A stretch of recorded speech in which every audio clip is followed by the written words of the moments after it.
You got any initial thoughts kind of after I just spewed some nonsense there for you? Yeah, I would say that the For CJ Stroud and Sam Laporta. And one more time. And Sam Laporta. How do you feel about that? terrible. What's going on, guys? Welcome back. Jake and I are here to answer a comment and question from one of our listeners, viewers, and we're going to hop right into it. This is a super interesting conversation. We talk a lot about values, and this person would like to know or would love to see a video on trading QBs and how they should be valued. In my experience, the elite wide receivers that get picked after the first tier of QBs have more trade appeal and value after the startup.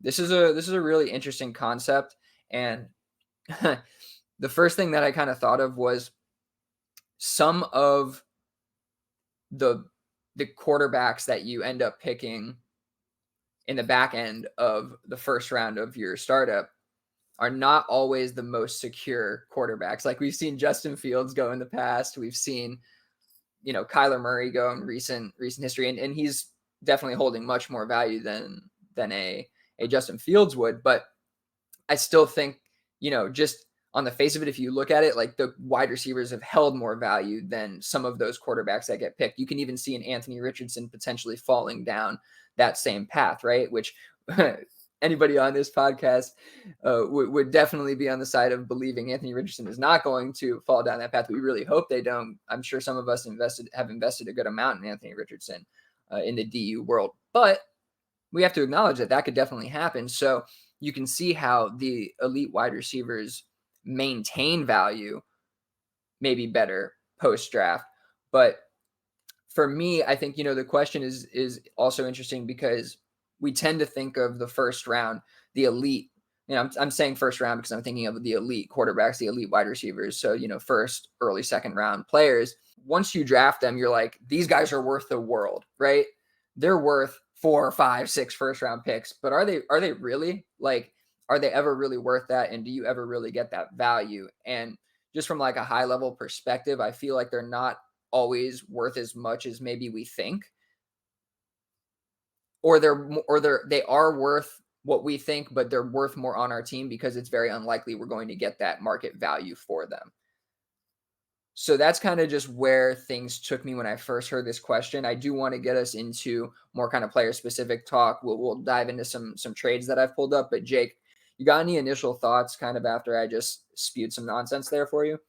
Yeah, I would say that the I would say that the fluidity, the transitive nature of the top 5 QBs that typically go before the elite wide receivers in startups are usually the focal point of higher caliber teams in general. Like I would say if you go in historically to the teams that draft typically top 5, they still have that pinnacle quarterback still on their team, more likely than not.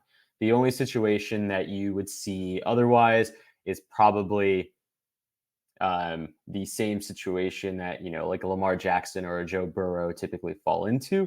And therefore, you can see yourself basically being stuck with them. Whereas the quarterbacks that kind of find themselves in the late first and early second tend to fluctuate in value a little bit more, which then puts you in a situation as an owner of those QBs uh, to kind of be more open to value loss, I think, in the inherent nature. Maybe that's down to player status. Maybe it's down to the playing type of the quarterback itself. Usually it's down to also the historic nature of those players' performances. So it hasn't happened on the same caliber as those top 5, top 6 quarterbacks.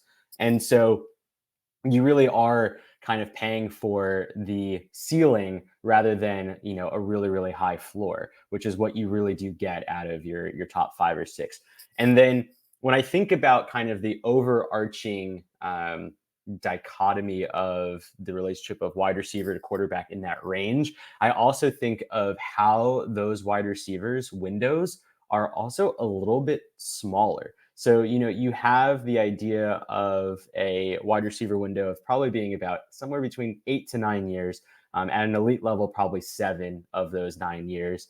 And when you're thinking of that range, and there's obviously like Mike Evans or Keenan Allen's that are closer to 10, but when you have that range versus a quarterback that could be playing obviously up to, who knows, 12 to 15 to 18 years in the NFL, and you think of Dynasty, I think that does naturally impact the psychology of owners of those positions. So you do find that wide receivers can be a little bit more fluid, I think, in terms of trading value for people, just because they're scared of those windows more frequently than quarterbacks. Or at least that's just how I see it. But maybe we'll see a little bit different when we start looking at these trades. So when you say more fluid, do you think that when you say more fluid, do you mean that they are easier to move than the quarterbacks are? Yes. They're like a true fluid asset in the sense that I think that you can see them disperse themselves across many leagues, not just your own, more easily rather than quarterbacks. Because I do think, especially in Superflex, uh, folks tend to value quarterbacks at a higher value, even though you really only need the top 24 to be in play for the top 12 teams in your league if you're playing in a 12-team league. Um, where I do find that wide receivers, that elite window is significantly smaller. You're talking about somewhere probably between 4 to 5 players max. Gotcha. And then I guess that would I see what you're saying, that they would be moved maybe more easily, more often due to that perception of the window being smaller. I get what you're saying. No, that's interesting and that makes sense. But also, wouldn't like the question is essentially that QBs are valued so highly in Superflex, but they don't see the same trade appeal post draft, like the elite ones, right? If they're so coveted, wouldn't the appeal be as, still be great? Like the trade appeal for them still be great, even though, you know what I'm saying? Yeah, I just don't think that the owners view the margins between, let's say, QB 7 and QB Hmm. 15 to be that significant, whereas the range of outcomes for wide receiver 2 and wide receiver 10, I think, is pretty marginal. Or sorry, like it has a wider margin, and so you're more likely to see folks pay up for that player that's going to cause a wider range of outcomes versus the quarterback that isn't going to necessarily provide you that much of an advantage between, tier 2 and tier 4. And in our minds, they have different values, obviously. But I think for the perception of the person who's either buying or trying to gain that advantage, they see it as a much more marginal gap. That's fair. Yeah, no, I can understand that. And I also think that from a like from a effort perspective, it's going to take a lot more effort to go get that elite quarterback Yep. from you. So when you're talking about trade appeal and like you trying to move that play, like most managers know you're trying to get the most out of that player. So either they're going to avoid trading for that and try to get a value in like a Kyler Murray. Oh, he's undervalued. Let me buy him and get the elite production without paying that Stroud price that we're going to get into, that you and I both paid for in our crazy console wars listener league. But you know what? Yeah. Let's jump into some of these trades. Right. Let's just kind of talk a little bit more about some specific situations here. I pulled up some trades that recently happened from Dynasty Trade Calculator, from what's the new one, Dynasty Daddy. They have the trade finder, which is really cool. And then we also have some real trades that Jake and I made, just kind of talking around the values of the elite type quarterbacks and the elite type wide receivers, and some trades that are happening if they make sense based on this conversation a little bit. So I wanted to do some like quarterback trades here. I thought these first two are interesting ones. We'll talk about the top one, but a Justin Herbert and a Kyler Murray for a Patrick Mahomes. In terms of trade appeal, clearly Patrick Mahomes still has a lot of trade appeal here, and that's kind of what I was thinking of from this first trade. I mean, you're obviously getting a high end rookie pick back as well, but to trade Justin Herbert and Kyler Murray, like that's a pretty significant package in return for a Patrick Mahomes, even with the 108 going back. I think. Like, what do you know what I mean? In my opinion, that's showing that these, the elite of the elite quarterbacks still hold a premium in people's minds. Yeah, no, I think that's a pretty big gap, and that actually potentially looks like in a super flex league, maybe two quarterbacks as well. That could be Mahomes and like a JJ McCarthy. We've seen Mahomes and Drake May Yeah, true. drop all the way down to 108. And if you're in that situation, I very much Yeah. would prefer the Mahomes side. And I think that Yeah. is a great return either way. But yeah, it's funny because that's kind of where we're at this year.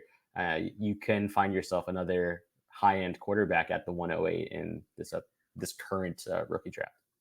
See, that messes that trade up for me. I don't like that because like you shouldn't be getting a Drake May at 108. Like I You guess shouldn't. McCarthy, that's kind of where he's at. So Yeah. that does kind of change things for that. So let's talk about the second one. Jared Goff, Jackson Smith and Jigba, 105 for a Josh Allen. That's a pretty significant package as well for, I mean, Josh Allen, great player, but you're getting Jared Goff, starter locked in. You're getting another potential quarterback there at 105 and a high end second year wide receiver. What do you think about this trade?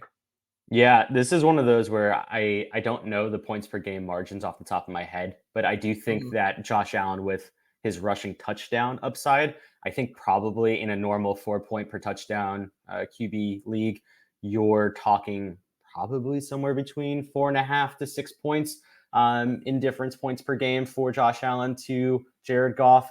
And I do think that that's pretty significant, actually, when you're thinking of the margins between, a QB1 versus another QB1 for two different teams. So, yeah, this is another one where I probably am sitting at Josh Allen being more valuable. So in terms of just thinking about the conversation, QBs having the trade appeal that they should have, Hmm. it kind of feels like we're getting two lowball offers here for the elite QB and Josh Allen and Patrick Mahomes, right? So to the listeners, to the viewers' point, the market doesn't seem to quite be there for the elite QB post draft. So that's interesting to look at. Looking at another one here, Josh Allen being moved plus a 206 for Jordan Love, 106 and 303. And that one feels a little light too, right? Yep. Like if we're being honest, that feels light. Okay, so we don't need to talk about that too much. Let's hop into this next one here. We're going to Dynasty Daddy, Josh Allen for the 107, 111, and 212 is insane. That's a 2 QB league. That's insane to me. That's And bad. the next one here, yeah. Sorry, I didn't wait for Jake's response because I knew what it would be. Josh Allen, the 311 for Jared Goff, 104. We're getting at least a little bit better with the pick side of things. 104, 204, 304. Still feels light. Still feels very, very light, I feel like, for a Josh Allen. Yep. So, I don't know if it's losing Stephon Diggs, whatever. But again, back to the viewer's question, it really doesn't feel like you're getting the return for the elite QB that you should be getting with anything we've seen from these trades so far. Next, we have Josh Allen for 25 first, 225 first, and 225 first and a 106. I mean, even if you're rebuilding and Josh Allen's your only asset, don't you have to hold? You're also talking about potentially one of the worst. I know we say this every year prior, but this is truly, in my opinion, one of the worst quarterback classes in 2025. And so It's bad. you're talking potentially not drafting a single quarterback out of those three firsts for Josh Allen. Just sounds borderline insane to me. I'm at a loss for words right now. I feel like Yeah, calculator wise, it's probably not far off, but it's like, that's insane. probably not too far off, but I guess, also the conversation that I started off with a little bit, like, are quarterbacks worth 4 or 5 first round picks? I mean, if all you're getting is picks, yes, they are worth 4 or 5 first round picks for sure. Like, you need to at least be getting more capital back than this because it's all mystery boxes and unlikely that you hit on anything halfway is worth as much as Josh Allen. So it's that, it's a hard conversation to have when somebody is asking you about that, because when somebody says like is a quarterback worth 5 first, like nobody really has that value necessarily to just like throw away and give up, so it's hard to even ask for that. But then you look at these kind of trades and you're like, well shit, yeah, they kind of are. I need at least an elite player back at a non QB position, at a skill position, to make things kind of equal out at all. So let's talk about two trades that actually happen. These are two trades that happen in our console wars league. So that's why you see some weird things with the 1.30 pick, 1.33 pick.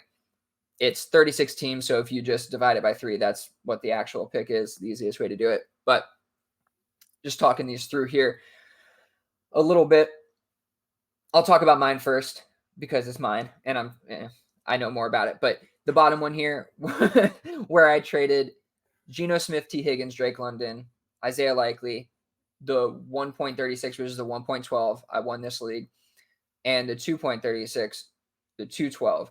So one more time, Geno Smith, T. Higgins, Drake London, Isaiah Likely, the 112 and the 212 for CJ Stroud and Zamir White. And I feel like this much more reflects what a trade for an elite quarterback should be. Like, this is what at least they should be getting for Josh Allen, right? This is a pretty significant package. Now, the picks aren't that premium, but you have serious talent and serious value there in Drake London, T. Higgins, and you're getting a quarterback back.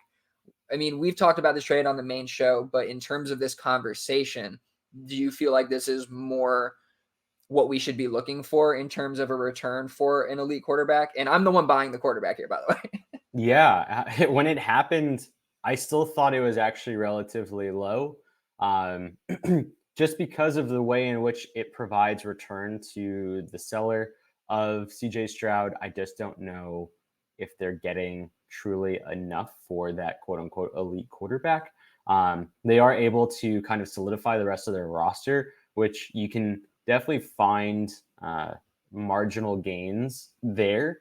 I just don't know if any of the players that you sent are elite enough to cover that gap, in my opinion.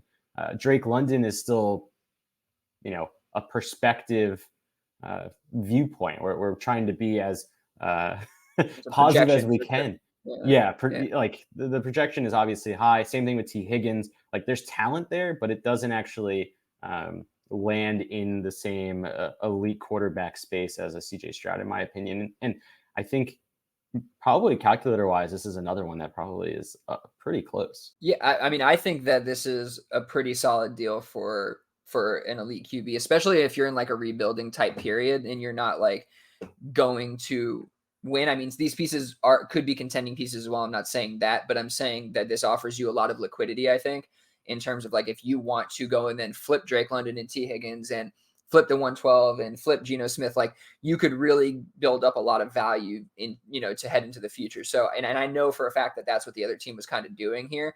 Yep. They also, I think, reasoning was they had X amount of CJ Stroud shares, didn't want to be that overweight. That's typically not something I care about. Getting onto a different conversation. Let's move on to your trade here, okay? Because I think you knocked this one out of the park, and this looks more like some of the trades we were just seeing before on the trade calculators.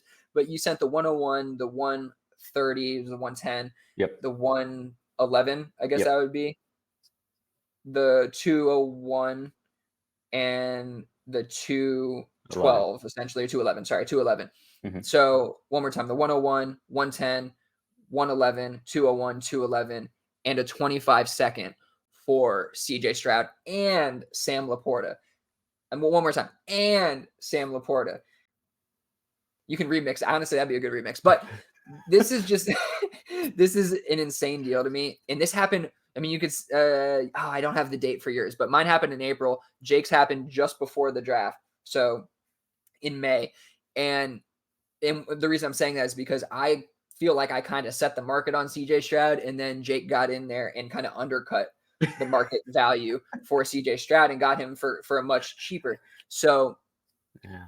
This is just another situation where I go back to this viewer's question, and it just feels like these quarterbacks are not maintaining the value that they should across leagues, across calculators, whatever it is. So I don't know if you want to speak more to your trade here, but that's how I feel about it. I think just in terms of investment from the the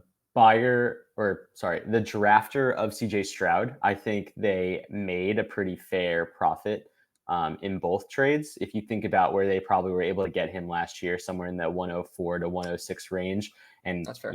Especially in this league where there are 3 copies, if I remember correctly, his value did drop all the way down into the 106. So that doesn't look bad if that's how you're valuing your trades. We do have a member of our Discord, NFS Football, Dan, who really believes in this. He really believes in making profits on players and kind of setting aside what their current market rate is to be able to kind of churn through players for the sake of showing profit, knowing that there's probably going to be a window when that player ends up declining in value, which I completely see and understand. I don't necessarily view things the same exact way, but I wanted to bring that up because I do think that that's how a lot of owners do see the valuation of their players. And there's nothing wrong with that. So that's super interesting. So that's the only thing I would like to just additionally add here. Yeah, that's a That's a great point. And that could be why you see some of these deals get done for guys like CJ Stroud. And I think that's an interesting strategy because if you stack small wins like that continuously, you probably do come out ahead in the long run because most of the guys that out produce their original draft spot don't maintain the the value that they've now gained, right? So it's definitely an interesting strategy. I dig it. We're gonna get into some wide receiver trades here because we are talking about the difference between the elite wide receivers that get picked after versus the elite quarterbacks, right? So I wanted to see like what is the market value in terms of trade calculators and whatnot. Like what are we seeing actually happen for these elite wide receivers? Is it really so much greater than what we're seeing for the quarterbacks? Let's see. Justin Jefferson here going for Ken Walker, Calvin Ridley, Jake Ferguson, and a 26 second. Now, this is, I don't know if this is a great reflection because I think people are really trying to buy low on Justin Jefferson and certain people are panicking on Justin Jefferson, which they should not be. So let's move on to this next one, see if it provides a little bit better value. Looking at Justin Jefferson in the 108, Justin Jefferson for the 108 and the 109, which would be, let's just say we're on the clock and say it's Justin Jefferson for JJ McCarthy and Xavier Worthy. How do you feel about that? Terrible. Like so bad. Like that, I would be really upset with myself if that was my return. Yeah, that's a brutal one. Okay, let's see a different one here. Okay, CeeDee Lamb for Travis Etienne and Drake London. This seems a little bit more reasonable. Like we're getting to a more reasonable place at least than the 108 and the 109. How do you feel about this one? Do you feel like this is maintaining value post draft for an elite wide receiver? No. I think like the biggest thing that I also pay attention to, and I agree, this is moving in a better direction, but like this is the exact trade that I want to get as far away from. So I want to get as far away from looking, and this is a great way to look at it too. A CeeDee Lamb valued in this trade calculator, this is DTC if I remember correctly, at 50.2, and adding basically two players that are half of his value to equate him. Like I want to, at bare minimum, try and acquire a player that's worth 80% of him, somewhere in that like 35 to 40 range, and then maybe a 15 to 20 range player. And I don't feel like I'm losing that big of gap. Right now, valuation wise, I feel like I'm losing a massive gap because I now have to, like, my ceiling of value that I need of return from both Drake and Travis is much higher rather than only kind of putting that bet on one player if I'm losing on that small margin, if that makes sense. Yeah, no, it makes a lot of sense. If Travis Etienne was maybe a different player, I think this could work a little bit. And that's a ridiculous thing. But if he was like a different, I'm trying to think of a different player up in that range, that would make me feel better about this. But I don't even, not even like if Kyron Williams didn't have Blake Corum there, I'd feel better. Maybe, I don't know, something like that. Like I gotta like make up a player that would work out for that. But maybe two wide receivers. I think Drake London is a good second piece to a trade. Getting off of an elite wide receiver, but you need to have more guaranteed long-term value there, and Etienne is not that for me. Moving on to this next one, Jamar Chase in the 107 for Devonta Smith, 25 first in the 105. So let's call the 107 Brock Bowers. So Jamar Chase and Brock Bowers for Devonta Smith, a 25 first, and the 105, which is a Drake May. Let's say that. How do you feel about that? I still don't feel good. I don't really know why I'm having to give up the 107 in a trade like this. It just doesn't make sense to me. I could actually see this being Jamar Chase for Devonta Smith, 2025 first, and the 105, or maybe the 107 or 108. Something like that, I think is probably a more reasonable path. But to give up an additional first on top of Jamar seems like robbery. Yeah, it really does. I do think a lot of people are trying to buy low on these seemingly fragile situations for Chase and Jefferson when there really shouldn't be a window like that. Like Burrow's already throwing pretty well. We've seen him in practice, and then McCarthy's not the best, but he should be able to deliver the ball to Justin Jefferson like any of the other schlubs who have been delivering the ball to him the past couple of years. So there's some of that going on. I think in general, people are trying to buy low on your elite players, and you're going to see that happen. And so getting them to pay the elite price that, the viewer is talking about, the post-draft price that you actually, getting that second round starter pick value back, it's just really hard for a lot of people to muster up the strength to give all that up. It just is. Like, even for Jake and myself, like those trades we made, it's a lot to give up, 7 assets, which, at the beginning of this, I was talking through again, kind of, the 5 pick thing, the 4 pick thing. But at the end of the day, like, both Jake and I gave up like 5 to 7 assets worth of, or 5 to 7 assets. That's what we gave up, which is kind of what you got to do when you're going to go get an elite player in general. So moving on here, Jamar Chase in the 207 for Treylon in the 103. So essentially slotting in Malik Neighbors and, Malik Neighbors and a Burks for Chase in the 207. That does not do it for me. It just doesn't even come close. And right? we had to pay a 207 on top of that? Like, why? Like, why is Jamar Chase having to be attached to other picks? Like, I don't get this. And here we are again, Jamar Chase, and you got to add your 26 fourth in there for a Jameson Williams, a 25 first, 109 and 106. I mean, this is at least getting more. This is probably the most reasonable we've seen for Chase specifically, maybe even for any of the elite wide receivers. You're talking about a shot at one of the quarterbacks in the draft, a shot at Brock Bowers, then another wide receiver at 109, most likely getting like a Worthy, a Brian Thomas, and then you're getting another 25 pick on top of it and a projection guy in Jameson Williams who you could probably flip. This feels a little bit better to me, and I think this is kind of what you should be looking for if you're like rebuilding, trying to get out from Chase. I'd still probably like maybe a different player than Jameson Williams, something that I'm more certain will be on my team a year from now. But in terms of moving from Chase, I think this is kind of the value. And talking about that specifically, this feels like less than what I feel like I'd have to give up for a quarterback. No? Yeah. Based off of what we've seen, that does seem like the case. Okay, no, because I'm always trying to get back to the question that we've been asked, which is, in this person's experience, the elite wide receivers get picked that get picked after the first tier of quarterbacks tend to have more trade appeal and trade value, after the startup. And I don't know if we've necessarily seen that. I think what we've seen is both tend to be undervalued. Yeah, there is one additional thought that I had before as well to kind of wrap this into a small little package, is that the way that I see it too, depending on how rosters are constructed or confined, typically wide receivers are going to have a greater impact. So, most leagues are like 2 running back, 2 quarterback due to Superflex, 3 wide receiver, and then the rest are 1 tight end and the rest are flex.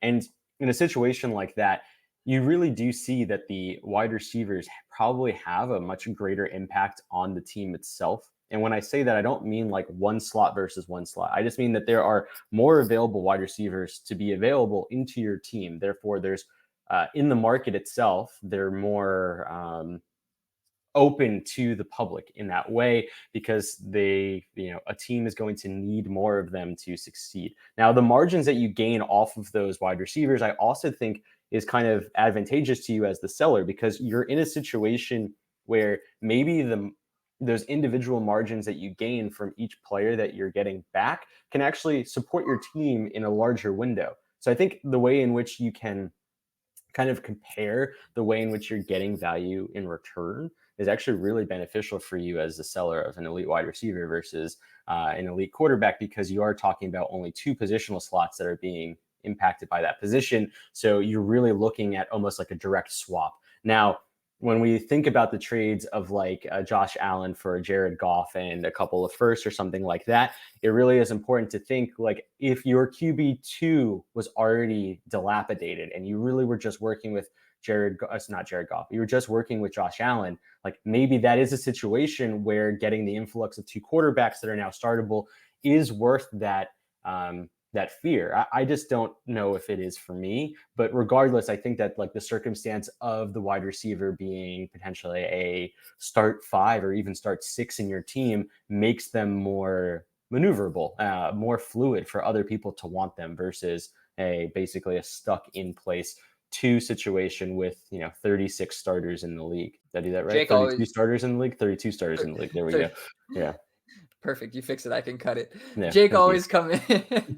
Jake always coming with a strong dismount there. I think that he brings up a lot of really, really strong points. I think, in terms of, just kind of finishing off, touching back to the viewer's question, that elite wide receivers that get picked after the first tier of QBs have more trade appeal and value after the startup. I think it gets directly back to what Jake's saying. They have more maneuverability. They're pieces that are needed more. So I think it's one of those almost like confirmation bias things that's happening where you're seeing it happen more. So you feel like they have more value post draft. But I think just going through kind of what we just went through, you could see that both are not valued at where they should be and tend to have more value on your team. So, you have to be really discerning about how you're moving off of those players, what you're getting in return, and also when you're trading for those players and what you're giving up. And I think Jake and I gave some really, really great live examples of kind of two ends of the spectrum of giving up, on the lower side and giving up on kind of like the more fair side of what you actually have to do. And I don't think that was reflected in any of the trade calculators that we were looking at for the quarterback position specifically. And I think that it's that way for the wide receivers as well. With that said, I hope everybody enjoyed this video. This was a really cool one to do, something kind of a little off the cuff from a viewer. And we always really enjoy feedback and ideas from the listeners and viewers. Keep them coming because we'll always jump on here and talk ball about something that you guys are interested in. So Jake, thank you so much for joining me. As always, an absolute blast. Everybody, please like and subscribe. Thank you all for being here, and peace out.